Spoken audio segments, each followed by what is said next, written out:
अर्थ सरोकार सब्स्क्राइब गरिदिनु भएकोमा धन्यवाद।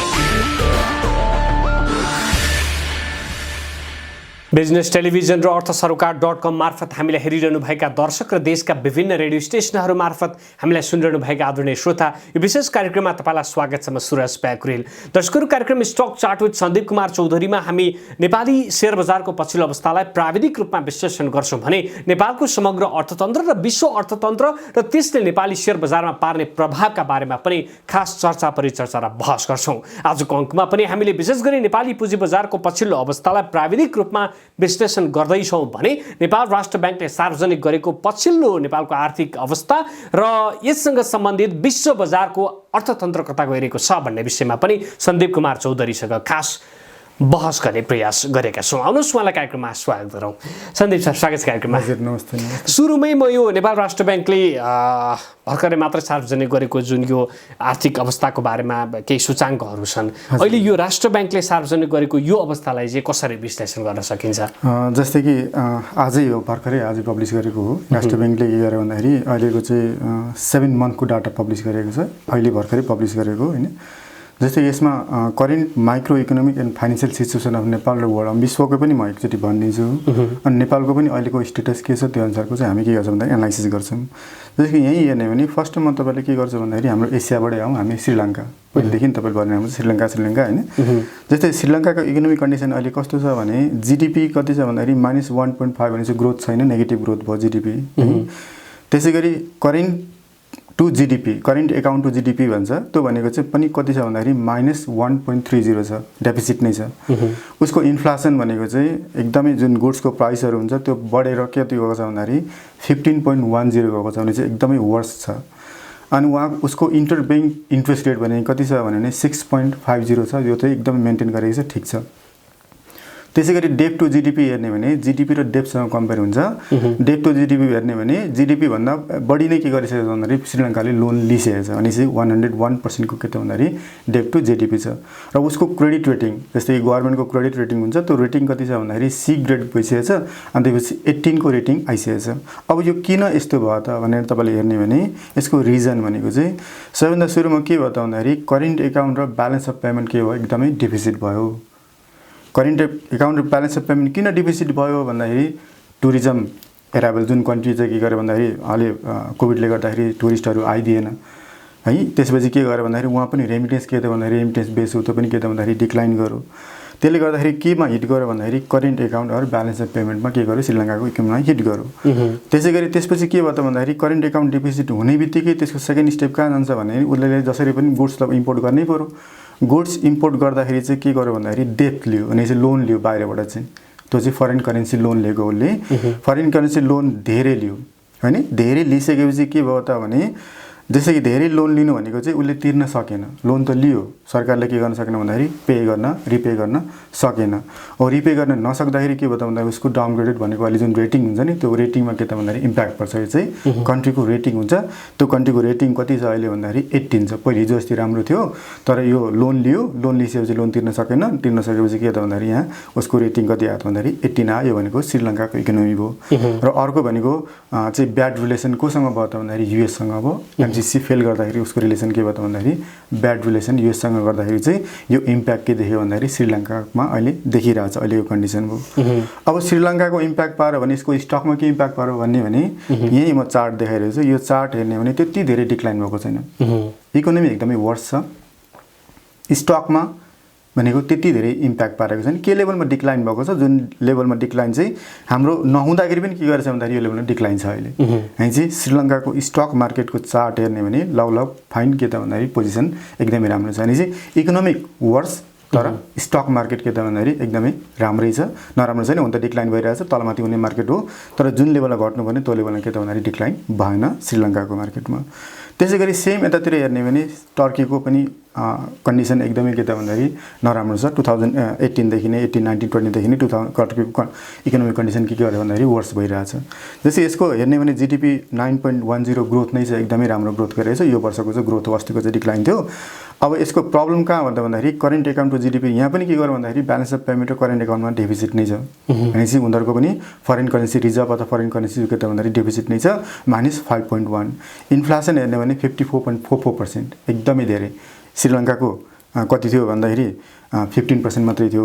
त्यसै गरी टर्कीको हेर्ने भने कति छ भन्दाखेरि 54% भनेको एकदमै एक्सेस हो। इन्टर ब्याङ्क कति छ भन्दाखेरि अहिले 15 भनेपछि ब्याङ्कले ब्याङ्कसँग लोन लिनु पऱ्यो भने 15%ले लोन लिइरहेको छ अहिले। भनेपछि अब तपाईँ आफै सोच्नुहोस् तपाईँले लेन्डिङ कतिमा गर्छ। भनेपछि इन्टर ब्याङ्क इन्ट्रेस्ट रेट नै कति छ टर्कीको अहिले 15.63 छ। त्यसै गरी उसको डेट टु जिडिपी हेर्ने भने अहिले घटाएको 39.50 अहिले आएको भनेको चाहिँ यो वर्ष चाहिँ के गर्यो भन्दाखेरि अहिले रिभाइभ गरिरहेछ। उसले इकोनोमी के त भन्दाखेरि अलिक राम्रो गरिरहेछ। उसको क्रेडिट रेटिङ बिग्रेको छैन, B35 नै छ। किन भन्दाखेरि यसको जिडिपी लो यसले के गर्यो भन्दाखेरि सस्टेन गर्यो, लोन तिर्यो, लोनलाई दिइसकेपछि रेटिङ पनि के गर्यो भन्दाखेरि माथि हो। अब यो किन अगाडि आयो त भन्यो भने जस्तै कि यसमा पनि सेम त्यही केस छ। सुरुमा के हुन्छ करेन्ट एकाउन्ट डिपोजिट हुन्छ, ब्यालेन्स अफ पेमेन्ट के हुन्छ डिपोजिट हुन्छ। अनि त्यसपछि के हुन्छ भन्दाखेरि करेन्ट एकाउन्ट ब्यालेन्स डिपोजिट हुने बित्तिकै फरेनमा लोन लिन्छ, लोन लिएपछि डेट धेरै बढ्छ, डेट धेरै बढेपछि के हुन्छ भन्दाखेरि उसले लोन तिर्न सकेन भने क्रेडिट रेटिङमा के त भन्दाखेरि इम्प्याक्ट पर्छ। अब रिजन के भयो त भने उसले जस्तै कि उसको रिलेसन के गर्यो भन्दाखेरि यो पनि सेम रिलेसन हो। युएसको रिलेसन के गर्यो भन्दाखेरि उसको टर्की र युएसको रिलेसन बिग्रियो।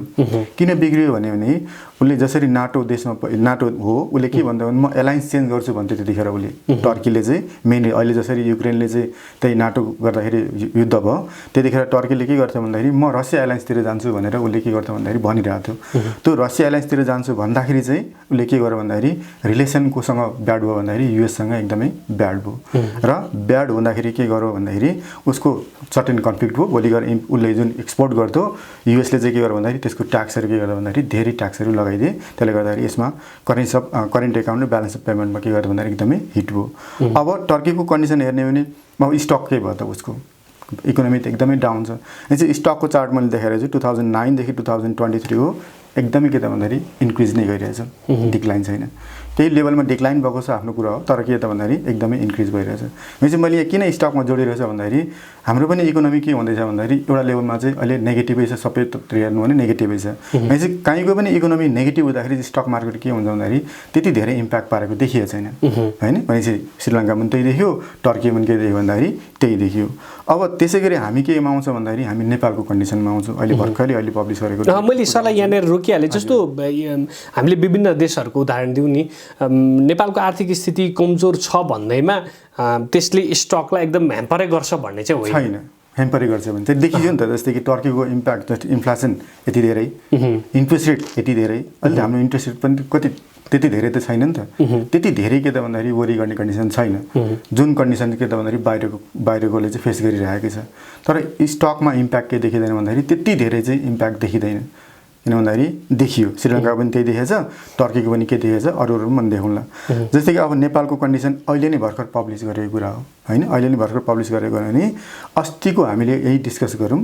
हामीले त्यतिखेर ब्यालेन्स अफ पेमेन्ट कति थियो डेफिसिट भन्यो भने 241 बिलियन थियो। तर अहिले फेरि के थप्यो भन्दाखेरि अझै इन्क्रिज भयो। डेफिसिट कति बढ्यो भन्दाखेरि 247 बिलियन। भनेपछि अझै के भयो इन्क्रिज भयो। इन्फ्लेसन कति थियो भन्दाखेरि 5.65 अस्तिको पब्लिस गर्दाखेरि।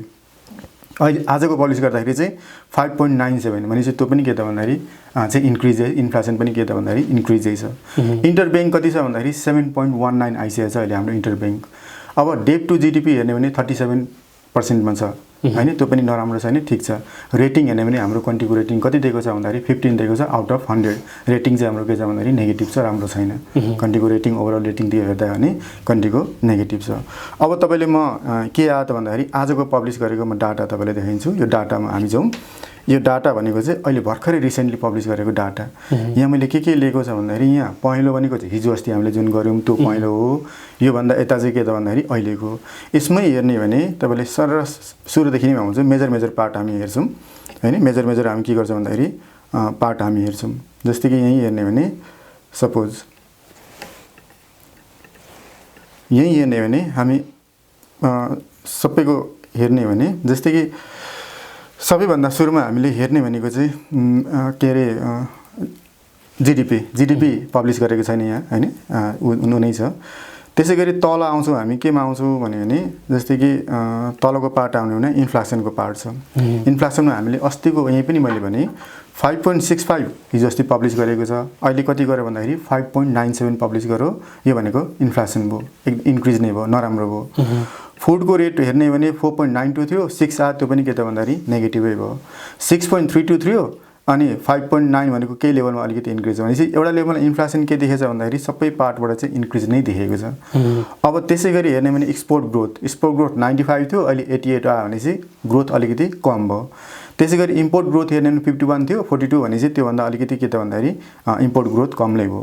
अब यहाँ हेर्ने भने ब्यालेन्स अफ पेमेन्ट बिओपी कति छ भने 247 जुन अघि नै मैले भने कति थियो भन्दाखेरि 241 बिलियन थियो पहिले, अहिले बढेर कति आयो माथि आयो। रेमिटेन्स हेर्ने भने पहिलेको लास्ट इयरको कम्पेयर गर्ने भने केही लेभलमा घटेको छ हैन, तर अस्तिको कुरा गर्ने भने 468 बिलियन थियो, अहिले थपेर कति भन्दाखेरि 540 बिलियन आयो भने 540 बिलियन आयो भने 68 बाट 540 भनेको केही अलिकति चाहिँ इन्क्रिज भएको, तर लास्ट इयरको कम्पेयर गर्ने भने चाहिँ फेरि डिक्लाइनै छ। लास्ट इयरको कम्पेयर गर्ने भने चाहिँ डिक्लाइनै छ, किन भन्दाखेरि यहाँ 96, 57, 567 थियो, 540 आयो भने चाहिँ डिक्लाइनै हो। तर अस्तिको पब्लिस गरेको हेर्ने भने चाहिँ रेमिटेन्स के भयो भन्दाखेरि अलिकति चाहिँ केही पोजिटिभ देखिएको छ हैन। त्यसै गरी अर्को हेर्ने भने ट्रेड ब्यालेन्स, हामीसँग ट्रेड ब्यालेन्स हेर्ने भने 88,880 थियो, अहिले एकदमै घटेर झन् चाहिँ डिक्लाइन भएको छ। त्यो भनेको चाहिँ 1015 बिलियन भएको, एकदमै के त भन्दाखेरि वर्स हो, नेगेटिभ हो। त्यसै गरी अर्को चाहिँ इन्डियाको ब्यालेन्स हेर्ने भने अब जस्तै युएसडीको फरेन रिजर्भ हेर्ने भने हामीले पहिलेको भन्दा अहिले धेरै के त भन्दाखेरि रिजर्भ घटिसकेको छ। यो घट्नु भनेको एकदमै के त भन्दाखेरि नेगेटिभ हुनु हो। अस्ति के थियो भन्दाखेरि तपाईँले 6.6 मन्थको जुन इम्पोर्ट गर्ने क्यापेसिटी छ नि, त्यो अब के त भन्दाखेरि घटेर आइसकेको छ, त्यो लेभलमा छैन, त्यो पनि के त भन्दाखेरि हामीसँग घटेर आइसकेको छ। त्यसै गरी अर्को हेर्ने भने ट्रेजरी बिल 91 को हेर्ने भने तपाईँले इन्क्रिज नै छ। त्यसै गरी 364 को हेर्ने भने त्यो पनि के छ भन्दाखेरि इन्क्रिज छ, त्यो पनि नेगेटिभै मानिन्छ, जति इन्क्रिज भयो त्यति नेगेटिभ। अब सपोज हेर्ने भने गभर्नमेन्टको सबैको डिपोजिट हेर्ने भने डिपोजिट इन्क्रिज भइरहेछ कति भन्दाखेरि 3.6% ग्रोथ भइरहेछ, तर लेन्डिङ कतिले ग्रोथ भइरहेछ भन्दाखेरि 14.6% ग्रोथ भइरहेछ। भने डिपोजिट छैन, ब्याङ्करले के गरेछ भन्दाखेरि लेन्डिङ लगाएकै गरिरहेछ। भनेपछि यो पनि के देख्यो भन्दाखेरि एकदमै नेगेटिभ देख्यो। त्यो ब्याङ्कले पनि के गर्नु पर्यो भन्दाखेरि जति हाम्रोसँग डिपोजिट हुन्छ त्यही अनुसार लेन्डिङ गर्नु पर्थ्यो। यसले ग्रोथ के देख्यो भन्दाखेरि लेन्डिङको ग्रोथ अझै देख्यो, मनी सप्लाई अझै देख्यो भने अझै लेन्डिङको क्यापेसिटी के त भन्दाखेरि टाइट नै छ देखिरहेछ यसको चाहिँ हैन। अब नेप्सेको मार्केट क्यापिटल जिडिपी आउने भने अहिले कति आएको छ भन्दाखेरि हिजो अस्ति चाहिँ 94.6 थियो, अहिले कति आइसक्यो भन्दाखेरि घटेर 92.8 आएको छ, त्यो पनि एकदमै नेगेटिभ नै हो हैन। त्यसै गरी तल हेर्ने भने त्यसपछि अर्को तल हेर्ने भने हामीले डोमेस्टिक डेट 777 थियो, अहिले आएर 823 भनेपछि अलिकति इन्क्रिज नै छ, डेट लोनमा हामी इन्क्रिज नै छ। त्यसै गरी एक्सटर्नल डेट हामीसँग हेर्ने भने जस्तै कि 949 थियो, 949 नै छ, सेम छ, यो पनि इन्क्रिज छैन, जस्ता कि त्यस्तै डेट चाहिँ इन्क्रिज नै देखियो। भनेपछि अब ओभरअल हेर्ने भने ल के देखिन्छ भन्दाखेरि इकोनोमी जुन फाइनेन्सियल पब्लिस गरेको छ यति राम्रो चाहिँ फाइनेन्सियल पब्लिस गरेको होइन। हाम्रो इकोनोमी के त भन्दाखेरि एकदमै के त भन्दाखेरि वर्स नै देखिरहेछ। अहिलेको इकोनोमी कन्डिसन हेर्नु भने तपाईँले सबैभन्दा चाहिँ वर्स नै देखेछ। तपाईँले सबैको पार्टमा तपाईँले के हेर्नु भन्दाखेरि ब्यालेन्स अफ पेमेन्ट हैन, बिओपी, करेन्ट एकाउन्ट अनि ब्यालेन्स अफ ट्रेड, यिनीहरू भने के हुनु भन्दाखेरि नेगेटिभ हुनु भएन र त्यो कन्ट्रीको के त भन्दाखेरि अहिले हाम्रो नेगेटिभ छ। अब त्यसै गरी म केमा आएँ भने नि अब ब्यालेन्स अफ पेमेन्ट एक्ज्याक्टमा बढ्छ कसरी, जस्तै ब्यालेन्स अफ पेमेन्ट जस्तै तपाईँले टर्कीको केस हेऱ्यो भने के भयो, सुरुमा करेन्ट एकाउन्ट डिक्लाइन भयो, त्यसपछि करेन्ट एकाउन्ट डिक्लाइन हुनु भनेको ब्यालेन्स अफ पेमेन्ट डिक्लाइन हुनु हो, ब्यालेन्स अफ ट्रेड डिक्लाइन हुनु भनेको करेन्ट एकाउन्ट डिपोजिट हुनु हो, करेन्ट एकाउन्ट डिपोजिट हुनु भनेको ब्यालेन्स अफ पेमेन्ट डिपोजिट हुनु हो। भनेपछि सबैको श्रीलङ्का पनि त्यही केस हुन्छ, टर्कीको पनि त्यही केस छ। भनेपछि वर्ल्डमा जति इकोनोमिक क्राइसिस आउँछ नि सबैभन्दा सुरुमा हिट गर्ने भनेको चाहिँ ब्यालेन्स अफ पेमेन्ट हो, ब्यालेन्स अफ ट्रेड हो। ब्यालेन्स अफ पेमेन्ट भनेको ब्यालेन्स अफ ट्रेडबाट हिट गर्छ, ब्यालेन्स अफ ट्रेड हिट गरेपछि करेन्ट एकाउन्ट हिट हुन्छ, करेन्ट एकाउन्ट हिट भएपछि ब्यालेन्स अफ पेमेन्ट हिट हो। भनेपछि यो भनेको जतिसुकै गरे पनि त्यही हो। जस्तै कि ब्यालेन्स पेमेन्ट अब कसरी बढ्छ भन्यो भने हैन, ब्यालेन्स अफ पेमेन्ट हेर्ने भनेको चाहिँ एउटा करेन्ट एकाउन्ट हुन्छ, एउटा के हुन्छ क्यापिटल एकाउन्ट हुन्छ। करेन्ट एकाउन्टमा ट्रेड अब ब्यालेन्स अफ जुन ट्रेड छ यो इम्पोर्ट र एक्सपोर्टको डिफरेन्स, भनेपछि हामीले धेरै एक्सपोर्ट गर्न सकौँ, इम्पोर्ट कम गऱ्यो भने हामीले पोजिटिभमा आउँछौँ, balance of trade balance of payment माथि बढ्छ अथवा करेन्ट एकाउन्ट बढ्छ, करेन्ट एकाउन्ट बढ्ने बित्तिकै ब्यालेन्स अफ पेमेन्ट बढ्छ। त्यसै गरी हाम्रो कन्डिसनमा त धेरै के गर्छ भन्दाखेरि हामीले इम्पोर्ट गर्छौँ, थोरै मात्रै के गर्छ भन्दाखेरि एक्सपोर्ट गर्छौँ। भनेपछि हाम्रो करेन्ट एकाउन्ट त्यसै पनि के त भन्दाखेरि ब्यालेन्स अफ ट्रेड के भनेको डेफिसिट हुने नै हो। त्यसमाथि अर्को थपिने भनेको रेमिटेन्सबाट थियो, रेमिटेन्स पनि के दियो भन्दाखेरि डिक्लाइनै छ हैन लास्ट इयरको पार्टबाट हैन डिक्लाइनै छ। त्यसै गरी ब्यालेन्स अफ पेमेन्ट थपिने भनेको चाहिँ टुरिस्ट एराइभल हो, त्यो पनि के त भन्दाखेरि हामीसँग अहिले डिक्लाइनै छ। त्यसै गरी ब्यालेन्स अफ थप्ने भनेको यो भनेको त करेन्ट एकाउन्टको पार्ट हो। अब तपाईँले क्यापिटल एकाउन्टबाट पनि ब्यालेन्स अफ पेमेन्ट बढाउन सकिन्छ। भनेको मतलब अब बाहिरबाट एफडिआई ल्यायो भने भनेपछि बाहिरको जुन कम्पनीहरूले यहाँ इन्भेस्ट गर्यो भने चाहिँ एफडिआई भन्छ हैन, फरेन डाइरेक्ट इन्भेस्टमेन्ट भन्छ, त्योबाट आउन सक्यो भने। अर्को एक्सटर्नल एसिस्टेन्स भनेपछि यहाँ अर्को भनेको ग्रान्टको कुरा आउँछ। जस्तै कि अस्ति पनि त हामीले जापानबाट चाहिँ केही सपोर्ट दियो भने चाहिँ त्यहाँ कहाँबाट बढ्छ भने त्यो भनेको चाहिँ ब्यालेन्स अफ पेमेन्टमा केही इन्क्रिज हुन्छ, केही पोर्सन के जान्छ भन्दाखेरि त्यहाँ इन्क्रिज हुन्छ।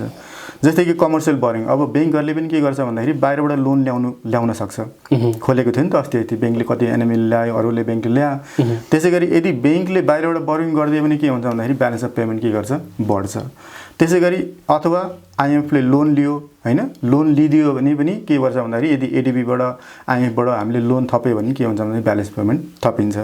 त्यसै गरी एनआर डिपोजिट भनेपछि अब अस्ति यस्तो पनि त सर्कुलर गर्नुभयो राष्ट्र ब्याङ्कले के त भन्दाखेरि चाहिँ बाहिरकोलाई पनि डिपोजिट गर्नु सहजै के त भन्दाखेरि यहाँ युएसडी एकाउन्ट खोल्न सक्नुहुन्छ, युएसडी डिपोजिट गर्नुहोस् भनेर हामीले गर्न सक्छौँ। भनेपछि अर्को भनेको चाहिँ डेप्ट नै हो। भनेपछि अब गभर्मेन्टले सबै कन्ट्री कसरी बिग्रेको छ भने यही पहिले सुरुमा के हुन्छ, current account deficit, balance of trade deficit, balance of payment deficit, अनि त्यसपछि के हुन्छ भन्दाखेरि डेप्ट थप्छ।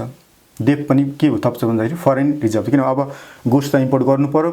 अब ब्लक गरेर त कहिलेसम्म ब्लक गर्ने, पेट्रोल प्रडक्ट त अब प्राइस बढेको बढै छ हैन। त्यसै गरी के गर्ने भन्दाखेरि अब चाहिँ अरू गुड्सहरू जुन छ इम्पोर्ट गर्ने, जुन बेसिक गुड्सहरू त्यो त इम्पोर्ट गर्नै पर्यो। त्यो इम्पोर्ट गर्दाखेरि के भन्नु हामीसँग फरेन रिजर्भ कति छ भन्दाखेरि घटै छ हैन। त्यसले गर्दाखेरि चाहिँ अब घटै भने हामीले या त ग्रान्ट आउनु पर्यो कहीँबाट, या त के हुनु पर्यो भन्दाखेरि डेप्ट के हुन्छ इन्क्रिज हुन्छ। र सेकेन्ड फेज हो, हामी भनेको अहिले भनेको इकोनोमिक क्राइसिसको फर्स्ट फेज छौँ। सेकेन्ड फेज भनेको चाहिँ अब के हुन्छ भन्दाखेरि हामीसँग ब्यालेन्स अफ पेमेन्ट रिजर्भ घट्दै गयो भने हामी के लिन्छौँ भन्दाखेरि फरेन चाहिँ लोन लिन्छौँ, फरेन करेन्सीको लोन लिन्छौँ। हो त्यो करेन्सीको लोन तिर्न सकेन भने के हुन्छ भन्दाखेरि हाम्रो रेटिङ के हुन्छ, बिग्रिन्छ र यहाँ इन्फ्लेसन के हुन्छ भन्दाखेरि बढ्दै जान्छ। र यति भइसकेपछि हुने भने के त भन्दाखेरि लास्टमा हुने भने कस्तो हुन्छ भन्दाखेरि हाम्रो करेन्सी के हुन्छ, कमजोर हुँदै जान्छ। हाम्रो जुन करेन्सी छ युएसडी र हाम्रो एनपिआर करेन्सी छ, त्यो करेन्सी के हुन्छ एकदमै कमजोर हुँदै जान्छ। अनि चाहिँ अबको देखिएको चाहिँ अब जस्तै कि अब गभर्मेन्ट राष्ट्र ब्याङ्कले आफ्नो गरिराख्नु भएको छ। राष्ट्र ब्याङ्कले गर्न सक्ने भनेको चाहिँ तपाईँले चाहिँ इम्पोर्ट रोक्नेदेखि बाहेक केही पनि छैन उहाँसँग उपाय, किन रेमिटेन्स उहाँले बढाउन सक्नुहुन्न हैन, रेमिटेन्स उहाँले बढाउन सक्नुहुन्न। त्यसै गरी टुरिज्म उहाँले बढाउन सक्नुहुन्न। त्यो भने गभर्मेन्टको पार्ट हो, पोलिटिकल पार्ट हो। त्यही भएर राष्ट्र ब्याङ्क र पोलिटिकल पार्ट भनेको मिल्नुपर्ने हुन्छ। पोलिटिकलको इफोर्ट अनि राष्ट्र ब्याङ्कको इफोर्ट। राष्ट्र ब्याङ्कले भनेको कन्ट्रोल मात्रै गर्ने हो, पोलिटिकलले के गर्ने भन्दाखेरि त्यसलाई चाहिँ दिने हो। त्यसलाई चाहिँ अब जस्तै कि कसरी हुन्छ टुरिज्म गर्ने भनेको त्यो पोलिटिकल एक्सपोज गर्नु पर्यो। भनेपछि अब देखिएको भनेको चाहिँ के देखियो भन्दाखेरि जतिसुकै होस् एक्सपोर्ट के हुनु पर्यो, इन्क्रिज गर्नु पर्यो। पोलिटिकलले गर्ने हो, त्यो राष्ट्र ब्याङ्कले के त भन्दाखेरि सपोर्ट मात्रै गर्ने हो। रेमिटेन्स इन्क्रिज गर्नु पर्यो, हाइड्रो प्रोडक्सन इन्क्रिज गर्नु पर्यो, टुरिस्ट एराइभल इन्क्रिज गर्नु पर्यो, अथवा इम्पोर्ट के गर्नु पर्यो, डिक्रिज गर्नु पर्यो। त्यो कसले भन्दाखेरि दुईटैको सपोर्टबाट, गभर्मेन्ट र पोलिटिसियन दुईटैको सपोर्टबाट के गर्नु भन्दाखेरि यो पार्टमा जानु पर्यो। र फरेन करेन्सी डेप्थ चाहिँ धेरै थप्नु भएन, किन फरेन करेन्सी डेप्थ धेरै थपियो भने भोलिको कन्डिसन भनेको हाम्रो एकदमै जुन श्रीलङ्काको भएको छ, जुन टर्कीको भएको छ, र अहिले म देखाउँछु तपाईँले अरूको।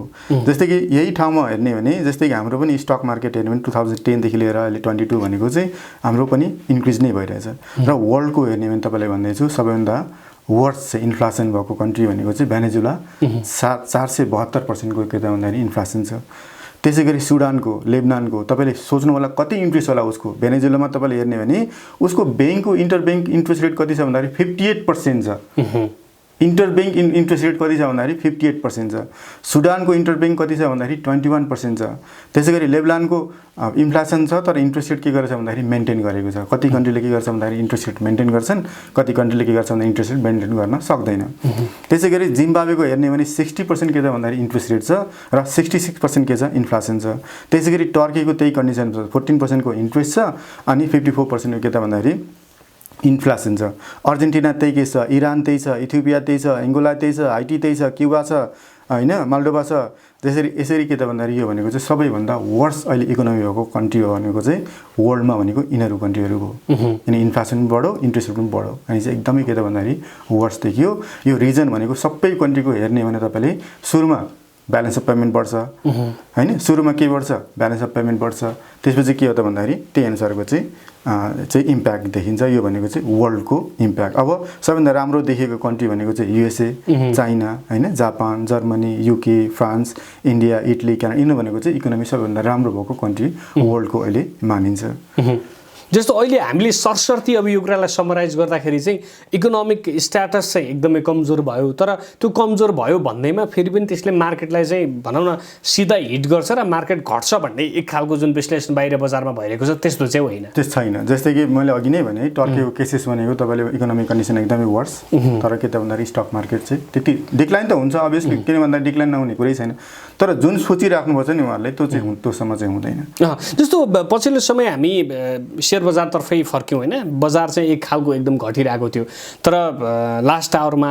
गएर चाहिँ बजार अलिकति फर्केको हो कि वा चाहिँ त्यो लो लागिसकेको हो कि भन्ने खालको कुराहरू पनि बाहिर बजारमा सुनिएको छ यसपालिको यो नेप्से र सब इन्डेक्स एनालाइसिस गर्दाखेरि चाहिँ अस्तिको जुन बढोत्तरी थियो त्यो चाहिँ के हो 2500 पोइन्ट भनेको एकदमै इम्पोर्टेन्ट पोइन्ट हो होइन यहाँबाट ट्रेन्ड लाइनबाट 10 लाइनबाट 2500 पोइन्ट आयो 2500बाट के गरेर बाउन्स गरेर माथि गयो तर तपाईँले 25 पोइन्टलाई चाहिँ टच गरेर माथि फर्केको छ भने चाहिँ एकदमै के देखेछ भन्दाखेरि एउटा सपोर्ट लिएर चाहिँ माथि फर्केको चाहिँ देखियो तर यो के भन्दाखेरि यो भनेको चाहिँ स्ट्रङ के भयो त भन्दाखेरि बुलिस मारुबुजु क्यान्डल हो होइन अब तपाईँले सन्डे के गर्नु पर्यो भन्दाखेरि यसलाई चाहिँ 2 पोइन्ट भए पनि माथि के गर्नु पर्यो भन्दाखेरि बस्न सक्नु पर्यो सन्डेको मार्केट होइन यदि योभन्दा माथि नै बस्न सक्यो भने के बुझिन्छ भन्दाखेरि यही नै बटम हो त्यसपछि चाहिँ माथि नै जान्छ भन्ने एजम्सन हुन्छ तर यदि सन्डेको जस्तै यही पार्ट हेर्ने भने यहाँ बुलिस मार्केट बना फेरि अर्को दिन के गरेर भन्दाखेरि त्योभन्दा मुनि नै आएर बस्छु फेरि यहाँ बुलिस मार्केट बना फेरि के गरेर भन्दाखेरि त्योभन्दा मुनि नै आएर बस्छु भनेपछि अब बुलिस मार्केट बनाइसकेपछि यदि सन्डेको मार्केटले योभन्दा माथि बस्न सक्यो भने त्योभन्दा माथि जान्छ कि भन्ने एजम्सन हुन्छ यही नै बटम हो भन्ने एजम्सन हुन्छ होइन भने के हुन्छ भन्दाखेरि यसलाई सन्डेको मार्केट के हुनु पर्यो भन्दाखेरि क्लोजिङ चाहिँ योभन्दा कति बस्नु पर्यो माथि नै बस्नु पर्यो र माथिको टार्गेट लिने भने तपाईँले स्ट्रङ बाई कतिखेर आउँछ भन्दाखेरि जबसम्म 2630 ब्रेकआउट दिँदैन 0.382 ब्रेकआउट दिँदैन तबसम्म के हुँदैन भन्दाखेरि तपाईँले स्ट्रङ बाई चाहिँ मानिँदैन होइन र यहाँ पुगेपछि के हुन्छ भन्दाखेरि तपाईँलाई स्ट्रङ बाई भनेपछि 2630 भन्दा माथि चाहिँ के गर्न सक्नु भन्दाखेरि टिक्न सक्नु पर्यो र 2500 भन्दा मुनि 2500 भनेको एकदमै स्ट्रङ सपोर्ट मानिन्छ एकदमै स्ट्रङ सपोर्ट हो नेप्सेको यो कतिचोटि हिट भएको छ भने तपाईँले यहाँ हेर्ने भने म तपाईँलाई देखाइदिन्छु यो धेरैचोटि के गरेछ भन्दाखेरि यसले 2500 को पोइन्टलाई के गरेछ भन्दाखेरि हिट गरेको छ जतिचोटि हिट गर्यो त्यसलाई हामी के मान्छौँ भन्दाखेरि स्ट्रङ सपोर्ट हो टेक्निकल्ली के हेरिन्छ भन्दाखेरि हिजो अस्ति चाहिँ टेक्निकललाई हिजोको जुन बढाइ छ नि टेक्निकललाई रेस्पेक्ट गरेको चाहिँ फुल्ली रेस्पेक्ट गरेको होइन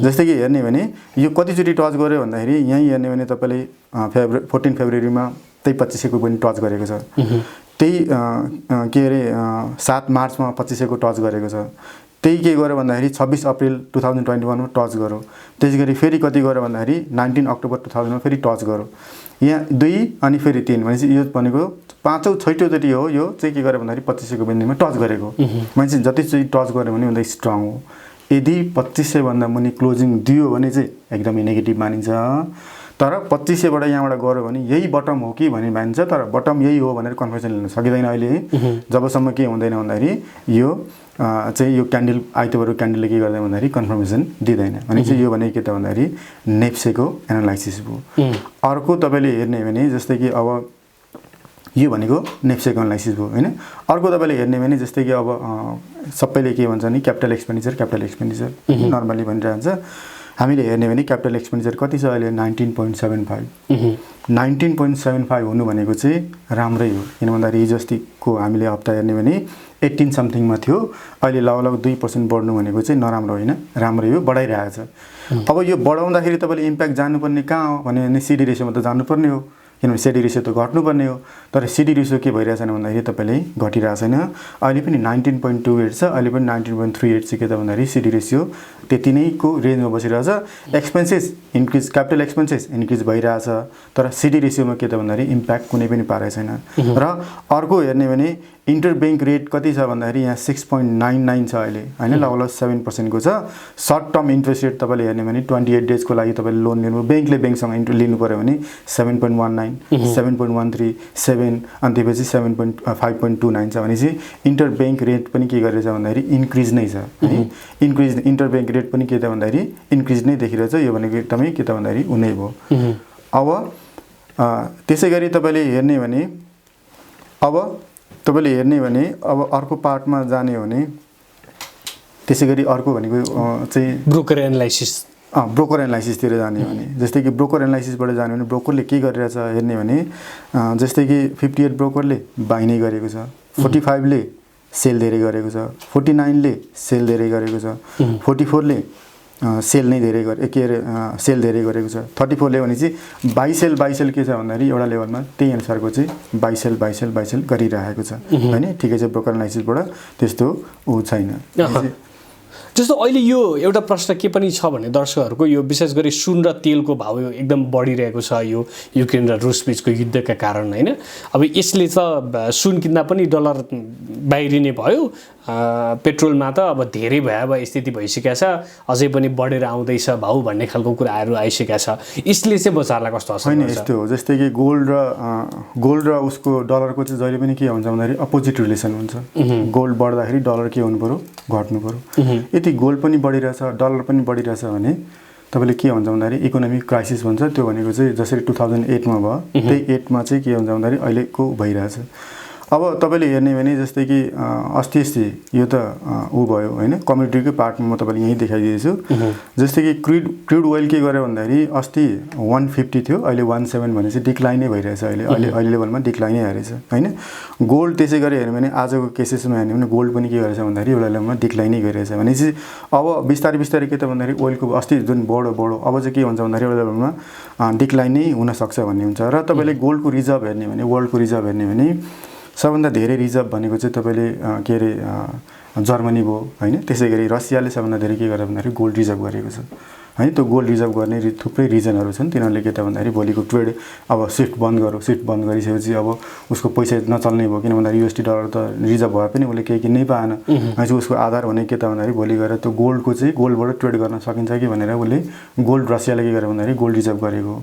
त्यसै गरी युरोपमा अरू कन्ट्रीहरू पनि के त भन्दाखेरि गोल्ड रिजर्भ चाहिँ सबैभन्दा बढी कन्ट्रीहरू छन् भनेपछि अब हिजो अस्ति चाहिँ तेलको दाम एकदमै क्रुड ओइल बढेको थियो र प्राइस इम्प्याक्ट पर्यो। अब बिस्तारै के त भन्दाखेरि एउटा लेभलमा चाहिँ आइरहेकै छ। त्यसले गर्दाखेरि चाहिँ भोलिको दिनमा चाहिँ नपार्ला होइन, यसरी चाहिँ के त भन्दाखेरि नबढ्ला भन्ने हुन्छ। र नर्मली हेर्ने भने सबैको कन्ट्रीमा हेर्ने भने जस्तै कि पहिले सुरुमा ब्यालेन्स अफ पेमेन्ट डेफिसिट हुन्छ, त्यसपछि गभर्मेन्टले लोन लिन्छ, फरेन लोन लिन्छ, अनि ब्यालेन्स अफ पेमेन्ट इम्पोर्ट गर्न सकेन भने त्यसको के हुन्छ भन्दाखेरि जुन करेन्सी हुन्छ नि त्यो करेन्सी विक हुन्छ। अनि त्यो करेन्सी विक हुँदाखेरि जस्तै कि अहिले तपाईँको राख्दै त्यो करेन्सी विक हो भने तपाईँले स्विच गर्नुहुन्छ क्या अहिले यतिखेर। धेरैले के गर्छ भन्दाखेरि गोल्ड किन्ने, धेरैले के गर्दा भने USD डलर किन्ने भनेपछि यतिखेर के हुन्छ भन्दाखेरि इकोनोमी यति दायाँमा भयो, मेरो करेन्सी विक हुँदै गयो भने के गर्छ भन्दाखेरि धेरैले गोल्ड र के गर्छ भन्दाखेरि डलरतिर जान्छ भनेपछि त्यसले गर्दाखेरि के हुन्छ दुईटैको पार्ट बढ्छ कि। दुईटैको पार्ट बढेको रिजन चाहिँ त्यही हो, किन भन्दाखेरि भोलिको मेरो करेन्सी विक भयो भने चाहिँ यतातिर के हुन्छ भन्दाखेरि गोल्ड त विक हुँदैन, डलर त विक हुँदैन भनेपछि बाहिरको फरेक्स चाहिँ के त भन्दाखेरि राख्न थाल्छन् अनि गोल्ड राख्न थाल्छन्। त्यसले गर्दाखेरि चाहिँ गोल्ड के त भन्दाखेरि चाहिँ अहिले डिमान्ड हाई हुन्छ, डिमान्ड आएपछि गोल्डको प्राइस के हुन्छ भन्दाखेरि बढ्छ। हरेक कन्ट्रीमा हुने त्यही नै हो। जस्तो एकजना दर्शकले यो DMI का बारेमा अलिकति बुझाइदिनु पर्यो भनेर भन्नुभएको छ, यतातर्फ लाग्छौँ हामी। ल DMI इन्डिकेटर हेर्ने भने जस्तै कि सिम्पल छ, दुईवटा लाइन छ, एउटा ADX भयो, एउटा प्लस DI हुन्छ, एउटा के हुन्छ माइनस DI हुन्छ। प्लस DI भनेको डिमान्ड हो, सिम्पल बुझ्नु पर्यो भनेको डिमान्ड भनेको बायर, जति धेरै बायर आयो जति धेरै डिमान्ड भयो सेयरमा के हुन्छ त्यसरी नै के छ भन्दाखेरि सेयरको प्राइस बढ्छ। र सप्लाई भनेको जति धेरै सेलर आयो भने त्यति नै के हुन्छ भन्दाखेरि सप्लाई बढ्छ, सप्लाई बढेपछि के हुन्छ भन्दाखेरि सेयरको प्राइस घट्छ। यसै डिमान्ड र सप्लाई भनेको एकदमै के त भन्दाखेरि इम्पोर्टेन्ट हो। तपाईँले DMI इन्डिकेटर यहीँबाट DMI हेर्नु भने डाइरेक्सनल मोमेन्ट आउँछन्, यो आउँदाखेरि चाहिँ तपाईँले यो इन्डिकेटर पाउँछ। यो इन्डिकेटर पाएपछि तीनवटा लाइन देख्नुहुन्छ, तीनवटा लाइन भनेको यो ADX हो होइन। यो ADX लाई तपाईँले हेर्ने भने 20+ हुनुपर्छ भन्छ ADX लाइन, चाहिँ अहिले 23 छ भने एकदमै ठिकै छ। तर डिमान्ड के छ भने तल छ, सप्लाई के छ माथि छ है। अनि चाहिँ हिजोको केस हेर्ने भने हिजोको जुन बढिरहेछ नि, हिजोको केस यहाँबाट हेर्ने भने बायर धेरै आएर बढेको होइन। कसरी बढ्यो भने सेलर कम भएर चाहिँ प्राइस बढेको हो। सिम्पल हो। किन भन्दाखेरि बाई धेरै गरेर बढेको छैन।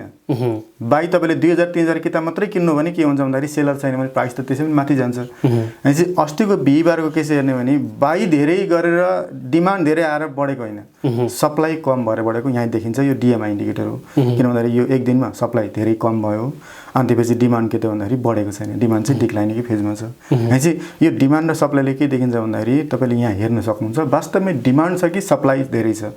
यहाँ अहिले डिमान्ड देखिएन तर सप्लाई के त भन्दा इन्क्रिज भयो। प्राइस इम्प्याक्ट गर्दाखेरि सप्लाई घट्यो भने पनि के हुन्छ, प्राइस बढ्छ। तर बेटर के हुन्छ भन्दाखेरि डिमान्ड इन्क्रिज हुनु पर्यो। डिमान्ड इन्क्रिज भएर सेयरको प्राइस बढ्यो भने त्यो भनेको चाहिँ राम्रो मानिन्छ सेयरमा चाहिँ, किन भन्दाखेरि रियल मानिन्छ। अनि चाहिँ जहिले पनि घट्दा घट्दा गरेर एउटा लेभलमा बुलिस मारुबुजु बनाउँछ त्यो जुन बनाएको छ त्यो भनेको चाहिँ ठिकै हो। तर हिजोको कन्डिसन बिहिबारको हेर्ने भने सप्लाई कम भएर चाहिँ रेट बढेको र यहाँ हेर्ने भने इन्टरसेक्ट भएको हुन्छ। जुन दिन चाहिँ इन्टरसेक्ट गर्छ त्यो दिन भनेको चाहिँ तपाईँले यदि डिमान्ड लाइन सप्लाई लाइनबाट तल आयो भने यो भनेको सेल सिग्नल हुन्छ। त्यसै गरी यदि डिमान्ड माथिको सप्लाई तल इन्टरसेक्ट गऱ्यो भने त्यो भनेको के त भन्दाखेरि बाई सिग्नल मानिन्छ। यो भनेको डिमान्ड। र सिम्पली तपाईँले बुझ्ने हो भने डिमान्ड र सप्लाई बुझ्नलाई सबैभन्दा राम्रो इन्डिकेटर भनेको चाहिँ डिएमआई इन्डिकेटर हो। यसले के गर्छ भन्दाखेरि तपाईँले चाहिँ डिमान्ड र सप्लाईको रिलेसन बढ्छ। यसले यो प्लस डिआई जहिले पनि माथि हुनुपर्छ। अब माथि बढ्दै गयो भने डिमान्ड बढ्दै जाने हो। अनि सप्लाई तल आउनु, लाइन आउनु भनेको सप्लाई तल आउँदै जान्छ। जस्तै कि अब सन्डेको मार्केटमा यदि डिमान्डै बढ्यो भने एकदमै राम्रो। तर यो एक दिनसम्म तपाईँले सप्लाई बढाएर चाहिँ तान्न सक्छ, तर भोलिपल्ट डिमान्ड त आउनु पर्यो। यदि डिमान्ड आइदियो भने राम्रो, एकदमै राम्रो। किन भन्दाखेरि यही बटम लिएर माथि जाने हो कि भनेर हामी के गर्छौँ भन्दाखेरि एजम्सन गर्न सक्छ। यो भनेको चाहिँ डिएमआई इन्डिकेटर पनि एकदमै बेस्ट इन्डिकेटर हो स्टक मार्केटमा। भनेको अस्ति जुन हिसाबले अब बजार फर्क्यो वा चाहिँ अब माथि गयो भन्ने जुन खालको बजार हल्ला थियो त्यस्तै चाहिँ होइन स्थिति। होइन, ठिक छ बजार माथि फर्कियो तर रिजन मात्रै के भयो त भन्दाखेरि बायर धेरै भएर बढेको होइन, डिमान्ड धेरै भएर बढेको होइन। तर के त भन्दाखेरि सेलर नभएर के त भन्दाखेरि बजार टानिएको। तपाईँले मार्केट डेप्थ हेर्ने भने 20 किता 30 किता 40 किता सेलर हुन्थ्यो। यो 1000 किता मात्रै तानिदिनु भने के हुन्छ भन्दाखेरि सेयरको प्राइस के हुन्छ, माथि जान्छ। र बटम लाउँदाखेरि जहिले पनि हुने यस्तै नै हो। फेरि यस्तै नै हो। बटम लाग्दाखेरि के भन्छ भने जहिले पनि हुने यस्तै नै हो। अनि चाहिँ आइतबारको मार्केटले के गर्छ भन्दाखेरि यहाँ प्लस डिआई के हुनु पर्यो भन्दाखेरि डिमान्ड माथि बढ्नु पर्यो, सप्लाई घटेको छ, सप्लाई घटिरहेको छ, ठिकै छ। अनि चाहिँ डिमान्ड पनि के आउनु पर्यो भन्दाखेरि माथि आउनु पर्यो। भनेपछि एउटा लेभलमा के हुन्छ, डिमान्ड माथि आयो भने यो क्यान्डलभन्दा माथि नै बस्छ र त्यही पोइन्ट के त भन्दाखेरि हामीले फलो गर्नुपर्ने हुन्छ। हवस् त, तपाईँको यो समय र संवादका लागि धेरै धेरै धन्यवाद। हजुर हजुर, धन्यवाद। हवस् त दर्शकहरू, यो विशेष संवादसँगै आजका लागि हाम्रो कार्यक्रमको निर्धारित समय सकिएको छ। कार्यक्रम सम्बन्धी केही सल्लाह सुझाव वा प्रतिक्रिया भए स्क्रिनमा देखाइएको हाम्रो ठेगानामा सम्पर्क गर्न सक्नुहुनेछ। साथै सन्दीप कुमार चौधरीलाई कुनै पनि माध्यमबाट तपाईँ सम्पर्क गर्न चाहनुहुन्छ भने स्क्रिनमा सन्दीप कुमार चौधरी सरको नम्बर पनि दिएको छ। आजका लागि कार्यक्रम सकियो। कार्यक्रमका सम्पूर्ण युनिटसँगै म सुरज प्याकुरेलाई पनि बिदा दिनुहोस्। नमस्ते। अर्थ सरोकार सब्स्क्राइब गरिदिनु भएकोमा धन्यवाद।